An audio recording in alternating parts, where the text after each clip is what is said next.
My husband's a crow, but somehow I laid 5 white chicken eggs. He got so mad he strung up the neighbor's rooster and beat him for 3 straight days and nights, then came back wanting to roast those 5 eggs and eat them. But those 5 eggs rose from the ashes and transformed into the 5 ancient phoenixes. My husband was absolutely losing his mind with joy. Meanwhile, my sister, who'd married the Phoenix clan's crown prince, laid 1 rotten egg and literally died of anger. Then she woke up reborn, back to the day we were choosing husbands. This time she went straight for the black crow Mingmo. The moment I saw that, I knew she'd been reborn too. See, the Phoenix clan needed heirs, so they demanded our Peacock clan marry a daughter to Crown Prince Huaiche. But the crow Mingmo had once saved our father's life, so Dad agreed to give him a daughter too. In our last life, my sister and I got married on the same day and laid eggs together. Her egg was gorgeous, glowing gold. Mine just looked like a regular chicken egg. It wasn't until those 5 colorful phoenixes hatched that I realized Mingmo was never just some crow. He was the legendary Black Phoenix, and the long-lost brother of the Elder Phoenix. After we left the palace, my sister ran to catch up with me. She had this smug look on her face. "Sis, once you become the Phoenix Queen, don't forget it was me who gave you this shot." I just laughed coldly and didn't say a word. My sister and I were supposed to get married on the same day, but by tradition, my dowry had to be bigger, and my sedan chair had to go first. Dad didn't want her to feel bad about that, so he pushed her wedding back 2 days and secretly packed way more into her dowry than mine. Dad playing favorites? Honestly, I stopped being surprised a long time ago. Before I left, my sister came to my room, looked at all my boxes, and teased me. "Must be nice, sis, about to become the Crown Prince's bride and really moving up in the world." I gave her a faint smile. "Thanks for the kind words, sis." Then she got all passive-aggressive. "But to actually become Phoenix Queen, you'd have to give birth to a little phoenix first. I heard Huaiche might not be able to..." Heh. "Hope everything goes smoothly for you, sis." In our last life, after my sister's first egg went bad, she kept laying more clutches. Same result every time. After about a year of incubation, the egg would just rot. That's when rumors started going around that Huaiche wasn't actually the Elder Phoenix's biological son, supposedly a secret child he had with some random songbird in the woods. The story was that all of Huaiche's phoenix powers were gifted by the Elder Phoenix King. He had no spiritual power of his own, so his eggs might look pretty, but that's it. As for why the eggs kept rotting, people were saying Huaiche just didn't have what it takes. Even I knew better than to trust rumors, but my sister actually believed them. That's part of why she chose Mingmo this time around. I let out a little laugh. "Sis, stop worrying about my business. If you've got time, maybe focus on keeping your own future husband in line." Ever since Mingmo saved Dad's life, he'd been famous in the royal city. Not because of any real talent, but because he used being Dad's savior as a free pass to fool around with women, drink, gamble, and cause trouble. That's exactly why, in our last life after I married him, Dad kicked us both out of the royal city.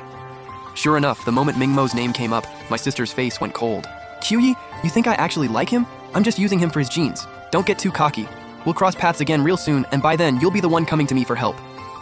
I knew exactly what she meant. Huaiche couldn't produce a phoenix heir, but Mingmo had fathered the 5 ancient phoenixes and was the Elder Phoenix's own brother. There was a real shot he'd go back and inherit the throne.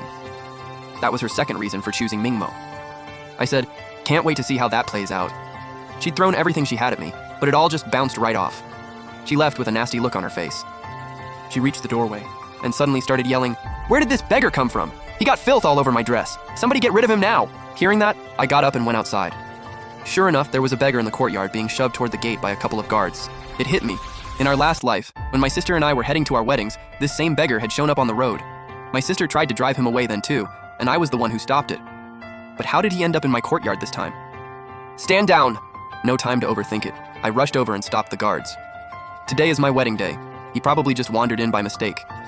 I had the maids take him to get cleaned up, get a hot meal, and change his clothes. Once I was in the sedan chair, I lifted the curtain to look back. And there he was, completely cleaned up. He flashed me a smile and gave a gentle bow. That smile felt really familiar, like I'd seen it somewhere before. After a long journey through the clouds, I finally arrived at the Phoenix clan, stepped over the fire basin, entered the hall, did the ceremony, and headed to the bridal chamber. The Phoenix clan is the ruler of all birds, so every ritual follows the heavenly clan standards. After entering the chamber, I sat there with a veil over my head, waiting for it to get dark. Finally, a pair of golden boots entered my view. The veil was lifted, and a graceful young man appeared before me. Huaiche's face is said to be the most beautiful in all 3 realms. Every single time I see it, my heart skips a beat. "Huaiche, long time no see." The Phoenix clan's grand ceremony is held every year, inviting all the bird clans to attend. Before my sister came back home, Dad always brought me along. At the banquets, I got to know a lot of the bird royalty, and the most distinguished among them was always Huaiche. When I think about it, it had genuinely been a long time since we'd last seen each other. The last time was when I heard my sister's eggs kept going bad and she was falling apart. Dad sent me to comfort her, and I got a quick glimpse of Huaiche. Back then, Huaiche was weighed down by all the rumors and my sister's behavior. Nothing but gloom between his brows, a completely different person from the bright young man standing in front of me now. I came to comfort my sister, but she thought I came to rub it in. Things got heated, and she had her people surround me and force a cup of poison down my throat. After I shifted into my true form, my sister grabbed a sword and cut my head clean off. Even now, just thinking about it, the feeling of that poison taking hold is still crystal clear.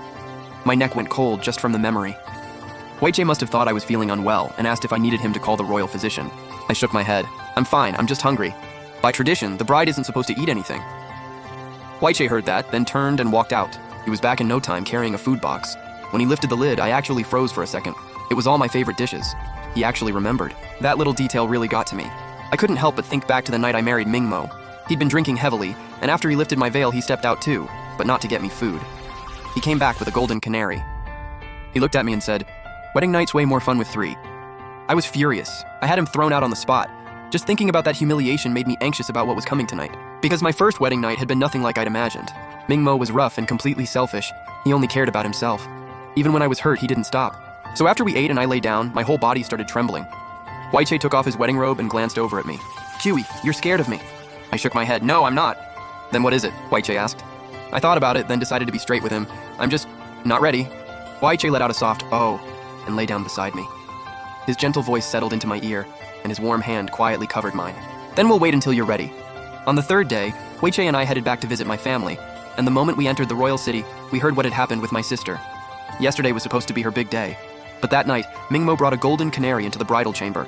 That move set my sister off. In a fit of rage, she forced the canary to reveal its true form, grabbed it by the neck, and cut it down with her blade. It played out almost exactly like what happened to me in my last life. But the ending couldn't have been more different. Sure, it was satisfying, but my sister had just made a massive mess for herself. Turns out that canary was the fire god's pet. And right now, the fire god was in the palace slamming his fist on the table, demanding someone answer for it. "It's just a stupid bird. Why should I have to apologize to him?" The moment White Jay and I walked in, we could already hear my sister and the fire god going at it.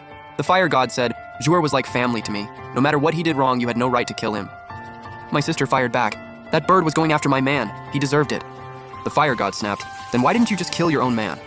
My sister shot back, "Mind your own business, you old geezer." The fire god turned to Dad in fury. "King of the Peacocks, is this really how you raised your daughter?" Dad responded with a casual wave.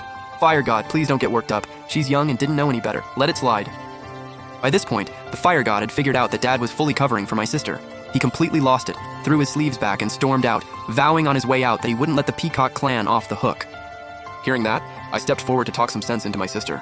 All the fire god wanted was an apology. He really shouldn't have made an enemy out of him. The moment she saw me, my sister turned all that heat my way instead.